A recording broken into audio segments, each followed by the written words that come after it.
আসসালামু আলাইকুম। বিবিসি আন্তর্জাতিক বিশ্ব সংবাদে আপনাকে স্বাগত। শুরুতে সংবাদ শিরোনাম, পরে বিস্তারিত। বাংলাদেশের সর্বশেষ গুরুত্বপূর্ণ আপডেট সংবাদে আপনাকে স্বাগত। শুরুতে সংবাদ শিরোনাম, পরে বিস্তারিত। প্রথমে জানাবো, জাবিতে ছাত্রদল নেতাদের উদ্দেশ্যে গেট আউট স্লোগান।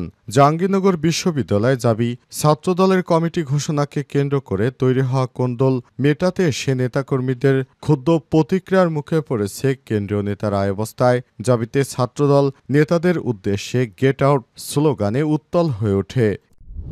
এরপর জানাবো, বিএনপির কৃষক দলের সাধারণ সম্পাদক বাবুল কারাগারে। সরকারি কাজে বাধা, বেআইনি সমাবেশের অভিযোগে ২০১৭ সালে পল্টন থানায় নাশকতার মামলায় সাজাপ্রাপ্ত জাতীয়তাবাদী বিএনপির কৃষক দলের সাধারণ সম্পাদক শহীদুল ইসলাম বাবুলকে কারাগারে পাঠানোর আদেশ দিয়েছে আদালত। এদিকে খেলা দেখা নিয়ে দ্বন্দ্ব, যুবদলের কর্মীর এলোপাতাড়ি গুলিতে ২ জামাত কর্মী গুলিবিদ্ধ। নোয়াখালীর বেগমগঞ্জের গোপালপুরে খেলা দেখা নিয়ে দ্বন্দ্বে এক যুবদল কর্মীর এলোপাতাড়ি গুলিতে জামাতের ২ নেতাকর্মী গুলিবিদ্ধ হয়েছে। তারা নোয়াখালী জেনারেল হাসপাতালে ভর্তি। আজ বেগমগঞ্জ থানার ওসি লিটন দেওয়ান বিষয়টি নিশ্চিত করেছেন। এদিকে কোম্পানীগঞ্জে হামলায় বিএনপির নেতাসহ ৩ জন আহত। নোয়াখালীর কোম্পানীগঞ্জ উপজেলায় সন্ত্রাসীদের হামলায় বিএনপির যুবদল নেতাসহ ৩ জন আহত হয়েছে। এদিকে আওয়ামী লীগের আমলের প্রশাসন দিয়ে সুষ্ঠু নির্বাচন সম্ভব নয় বললেন বিএনপি নেতা রুহুল কবির রিজভী।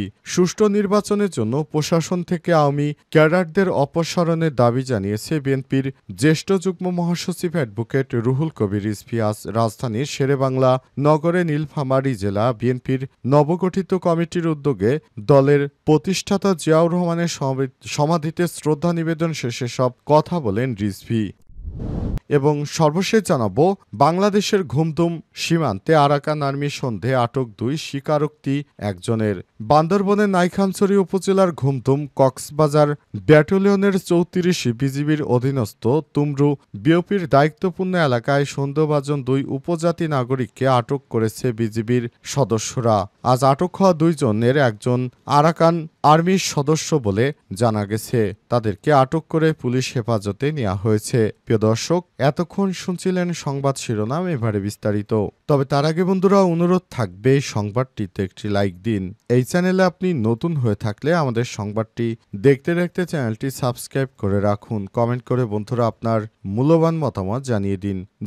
আপনি বিশ্বের কোন দেশ থেকে বা বাংলাদেশের কোন স্থান থেকে আমাদের সংবাদটি দেখছেন এবং শুনছেন। আর বন্ধুরা, এই সংবাদটি আপনার সোশ্যাল মিডিয়া ফেসবুকে শেয়ার করে বন্ধুদেরও দেখার সুযোগ করে দিন। কমেন্ট করে জানিয়ে দিন আপনি বাংলাদেশের কোন জায়গা থেকে বা বিশ্বের কোন জায়গা থেকে আমাদের সঙ্গে কানেক্টেড রয়েছেন।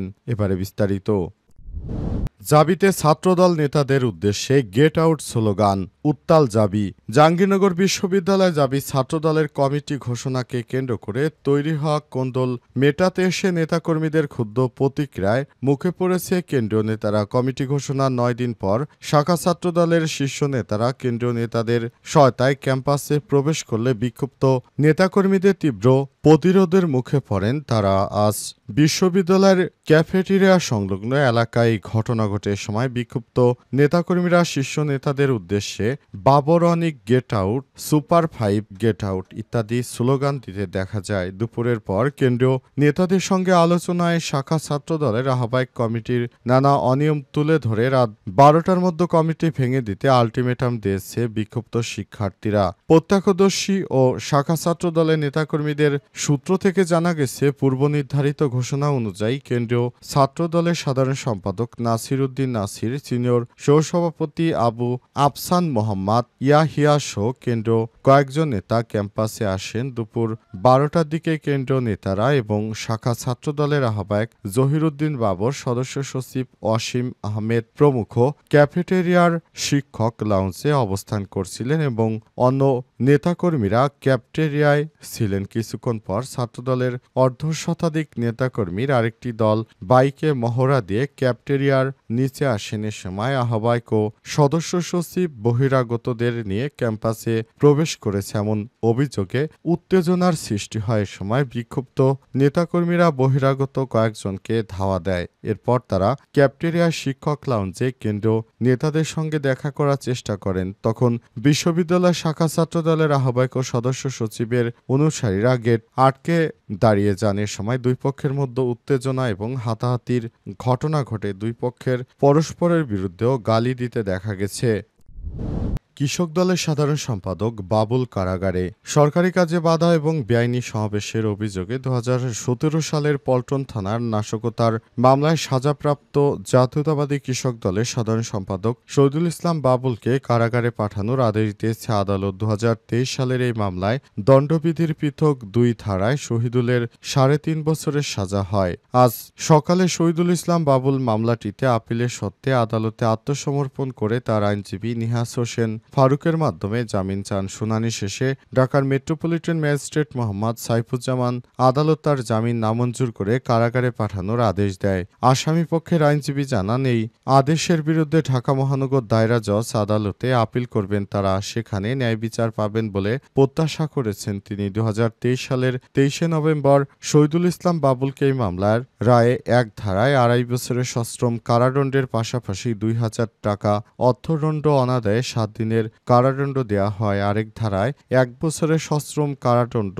ও 2,000 টাকা অর্থদণ্ড অনাদায়ে 7 দিনের কারাদণ্ড দেয়া হয়। মামলার বিবরণী থেকে জানা গেছে 2017 সালের 31 October BNP chairperson Khaleda Zia Cox's Bazar সফর শেষে গুলশান যাওয়ার পথে দলের নেতাকর্মীরা পল্টন এলাকায় সরকার বিরোধী স্লোগান দেয়। ভিআইপি রোড বন্ধ করে ভাঙচুরের চেষ্টা চালায়। ওই ঘটনায় পল্টন মডেল থানার উপপরিদর্শক মোহাম্মদ ইব্রাহিম খলিল এই মামলা দায়ের করেন। তদন্ত শেষে 2019 সালের 19 জুলাই আদালতে অভিযোগপত্র দাখিল করেন তদন্ত কর্মকর্তা একই থানার উপপরিদর্শক আতাউর রহমান। যুবদল কর্মীর এলোপাতাড়ি গুলিতে 2 জামাত কর্মী গুলিবিদ্ধ। নোয়াখালীর বেগমগঞ্জের গোপালপুরে ফুটবল দেখা নিয়ে দ্বন্দ্বের জেরে এক যুবদল কর্মীর এলোপাতাড়ি গুলিতে জামাতের 2 কর্মী গুলিবিদ্ধ হয়েছে। তারা নোয়াখালী জেনারেল হাসপাতালে চিকিৎসাধীন। বেগমগঞ্জ থানার ওসি লিটন দেওয়ান আজ সকালে বিষয়টি নিশ্চিত করেছেন। এর আগে রোববার 17 আগস্ট রাত 9টার দিকে উপজেলার গোপালপুর ইউনিয়নের বেতুয়াবাগ গ্রামের ওয়াশেকের দোকান এলাকায় তাদের উপর গুলি চালানো হয়। গুলিবিদ্ধরা হলেন গোপালপুর ইউনিয়নের জামাতের যুব বিভাগের সদস্য মোহাম্মদ সজীব হোসেন 20 ও মোহাম্মদ তুষার 21। তারা একই এলাকার বাসিন্দা। স্থানীয় জামাতের যুব বিভাগের নেতাদের সঙ্গে কথা বলে জানা গেছে, গত 15 আগস্ট বিকেলে উপজেলার গোপালপুর হাইস্কুল মাঠে মনির পাটোয়ারি সিটি ফুটবল টুর্নামেন্টের খেলা দেখাকে কেন্দ্র করে জামাতের কর্মী রাসেলের সঙ্গে বিএনপির কর্মী মানিকের বাগবিতণ্ডা হয়। এরপর একই দিন সন্ধ্যায় যুবদল কর্মী হাবিব ও ছাত্রদলের কর্মী মহসিনের নেতৃত্বে অস্ত্র নিয়ে মহড়া দেয় একদল অস্ত্রধারী। এরপরই গোলাগুলির ওই ঘটনা ঘটে। এরপর একই দিন সন্ধ্যায় ককটেল বিস্ফোরণ ঘটিয়ে এলাকায় আতঙ্ক সৃষ্টি করে তারা পরবর্তী রাতে অস্ত্র নিয়ে জামাতের কর্মীদের ধরতে পুনরায় এলাকায় তল্লাশি চালায় বিএনপির সন্ত্রাসীরা।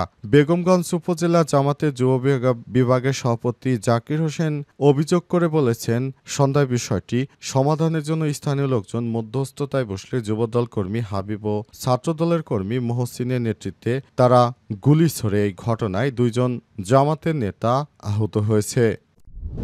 কোম্পানিগঞ্জে হামলায় বিএনপির নেতাসহ 3 জন আহত। নোয়াখালীর কোম্পানিগঞ্জ উপজেলায় সন্ত্রাসীদের হামলায় বিএনপি যুবদল নেতাসহ 3 জন আহতের ঘটনা ঘটেছে। শনিবার রাতে ও রোববার বিকেলে চর এলাহি গাংচিল এবং বসুরহাট পৌরসভার হাসপাতাল রোডে পৃথক 2টি স্থানে 2টি সন্ত্রাসী হামলার ঘটনা ঘটে। এই ঘটনায় উপজেলা বিএনপির উদ্যোগে আজ সংবাদ সম্মেলন ও বিক্ষোভ করা হয়েছে। আহত বেলাল হোসেন জানান, ভাই শাহাবুদ্দিন সহ তিনি বসুরহাট হাসপাতালের গেটে চা নাস্তা খাচ্ছিলেন। এ সময় উপজেলা বিএনপির সাবেক আহ্বায়ক নুরুল আলম শিকদারের অনুসারী চরেলাহি ইউনিয়নের সাবেক তোতা চেয়ারম্যানের ছেলে ইব্রাহিম ইসমাইল সাব্বির ও বাহাদুর সহ 10 থেকে 15 জন হত্যার উদ্দেশ্যে দেশীয় অস্ত্রসহ অতর্কিত হামলা করে। এর আগে চরেলাহি ইউনিয়নের গাংচিলে একই সন্ত্রাসীরা গাংচিলের যুবদলের প্রচার সম্পাদক ইদ্রিসের উপর অতর্কিত হামলা চালায়। তিনি নোয়াখালী জেনারেল হাসপাতালে মুমূর্ষু অবস্থায় চিকিৎসাধীন রয়েছেন। এই ঘটনার প্রতিবাদে সন্ত্রাসীদের গ্রেপ্তারের দাবিতে সন্ধ্যায় তাৎক্ষণিক এক সংবাদ সম্মেলন ও বসুরহাটে বিক্ষোভ মিছিল করেছে বিএনপির নেতাকর্মী। তবে অনেকেই বলছে নিজেরাই সারা দেশ জুড়ে আতঙ্ক সৃষ্টি করছে বিএনপির নেতাকর্মীরা। বিএনপির কারণে এখন এলাকায় কথা বলতেই ভয় হয়, কখন জানি কি হয়। বিএনপির নেতৃত্ববৃন্দরা এখন এতটাই বেপরোয়া হয়ে উঠেছে যে তারা মানুষকে মানুষ হিসেবেই কেয়ার করছে না। তারা বিভিন্ন জায়গায় সন্ত্রাসী কর্মকাণ্ড করছে। এসব সন্ত্রাসী কর্মকাণ্ডের কারণে সারা দেশের মানুষ এখন বিএনপির প্রতি অতিষ্ঠ হয়ে গেছে। তাদেরকে এখন আগের মতো কেউ আর বিশ্বাস করে না। তাদের হাতে বাংলাদেশের মানুষ নিরাপদ নয়, এমনটাই অনেকেই বিশ্বাস করে। কারণ বিএনপির নেতৃত্ববৃন্দরা যেভাবে বিভিন্ন হুমকি ধামকি দিচ্ছে, এটা কোনোভাবেই কোনো রাজনৈতিক নেতৃত্বের ভাষা হতে পারে না।